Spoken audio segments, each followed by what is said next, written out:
world is changing in some really profound ways. And I worry that investors aren't paying enough attention to some of the biggest drivers of change, especially when it comes to sustainability.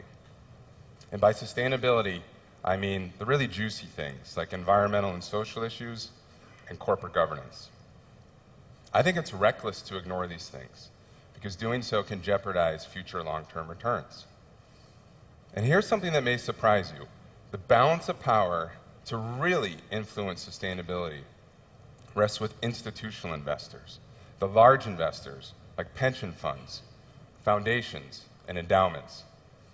I believe that sustainable investing is less complicated than you think, better performing than you believe, and more important than we can imagine.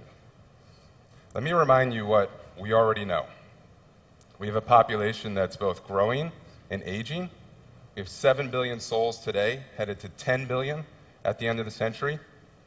We consume natural resources faster than they can be replenished. And the emissions that are mainly responsible for climate change just keep increasing. Now, clearly, these are environmental and social issues, but that's not all. They're economic issues, and that makes them relevant to risk and return. And they are really complex, and they can seem really far off, that the temptation may be to do this. Bury our heads in the sands and not think about it. Resist this if you can. Don't do this at home. But it makes me wonder if the investment rules of today are fit for purpose tomorrow.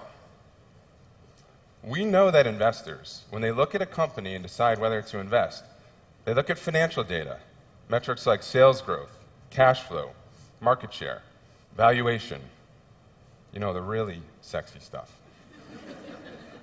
And these things are fundamental, of course, but they're not enough. Investors should also look at performance metrics in what we call ESG, environment, social, and governance. Environment includes energy consumption, water availability, waste, and pollution. Just making efficient uses of resources. Social includes human capital, things like employee engagement and innovation capacity, as well as supply chain management, and labor rights and human rights. And governance relates to the oversight of companies by their boards and investors. So I told you this is the really juicy stuff. But ESG is the measure of sustainability. And sustainable investing incorporates ESG factors with financial factors into the investment process. It means limiting future risk by minimizing harm to people and planet, and it means providing capital to users who deploy it towards productive and sustainable outcomes. So if sustainability matters financially today, and all signs indicate more tomorrow, is the private sector paying attention? Well, the really cool thing is that most CEOs are. They started to see sustainability not just as important, but crucial to business success. About 80% of global CEOs see sustainability as the route to growth and innovation and leading to competitive advantage in their industries. But 93% see ESG as the future, or as important to the future of their business. So the views of CEOs are clear. There's tremendous opportunity in sustainability. So how are companies actually leveraging ESG to drive hard business results? One example is near and dear to our hearts. In 2012, State Street migrated 54 applications to the cloud environment, and we retired another 85. We virtualized our operating system environments, and we completed numerous automation projects. Now, these initiatives create a more mobile workplace, and they reduce our real estate footprint. And they yield savings of $23 million in operating costs annually, and avoid the emissions of 100,000 metric tons of carbon. That's the equivalent of taking 21,000 cars off the road. It's awesome, right? Another example is Pentair. Pentair is a US industrial conglomerate, and about a decade ago, they sold their core power tools business and reinvested those proceeds in a water business.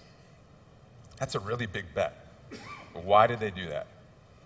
Well, with apologies to the home improvement fans, there's more growth in water than in power tools. And this company has their sights set on what they call the new world. That's 4 billion middle-class people demanding food, energy, and water. Now, you may be asking yourself, are these just isolated cases? I mean, come on. Really?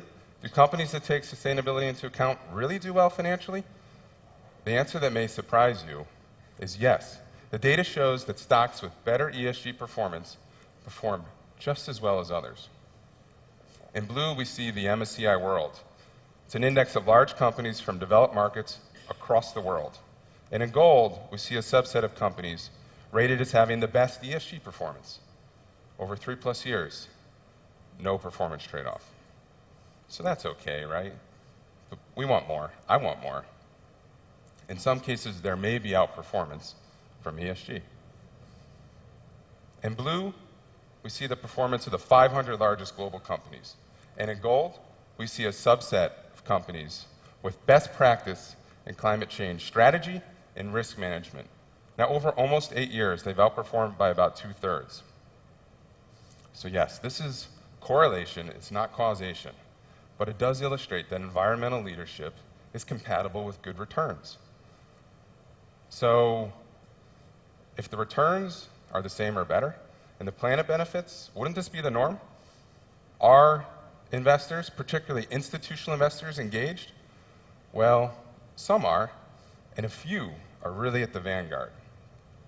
HESTA. HESTA is a retirement fund for health and community services employees in Australia with assets of $22 billion.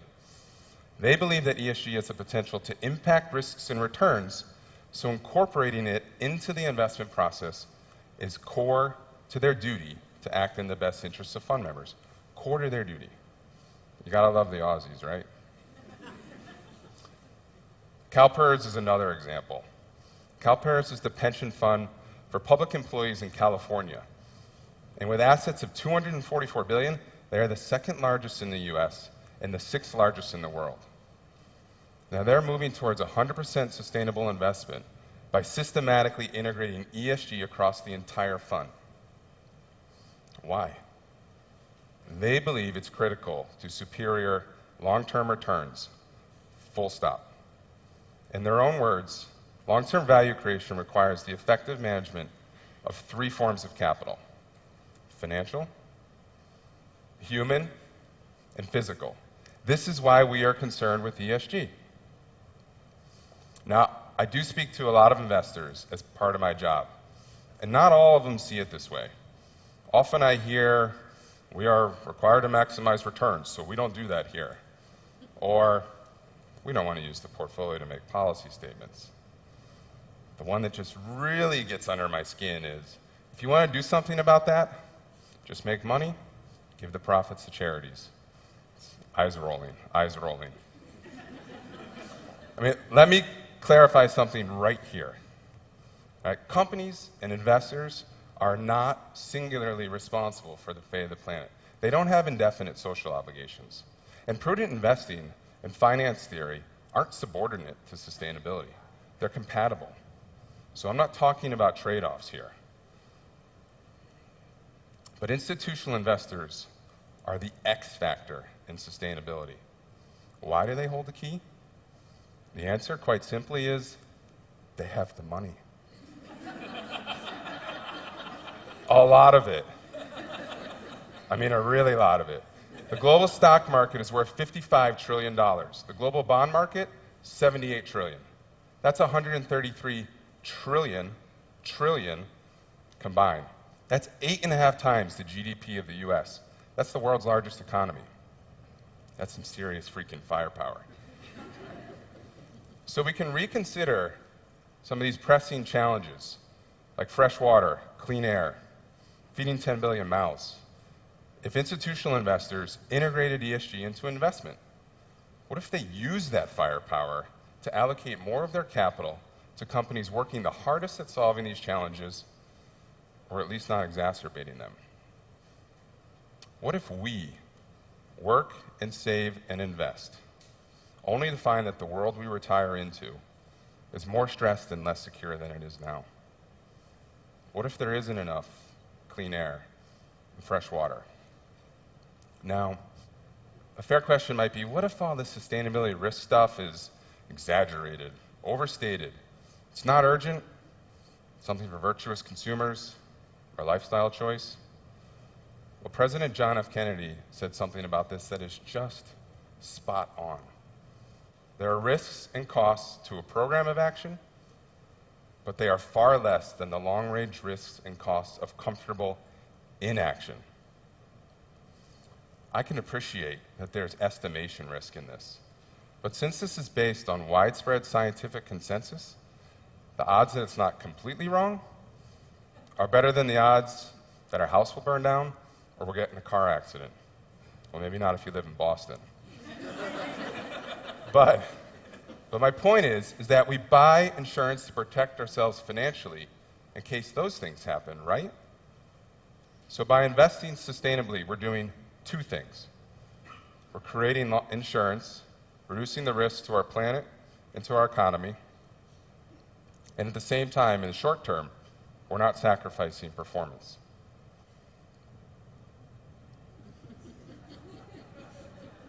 Good, you like it. I like it too. I like it because it pokes fun at both sides of the climate change issue. I bet you can't guess which side I'm on. But what I really like about it is that it reminds me of something Mark Twain said, which is plan for the future, because that's where you're going to spend the rest of your life. Thank you.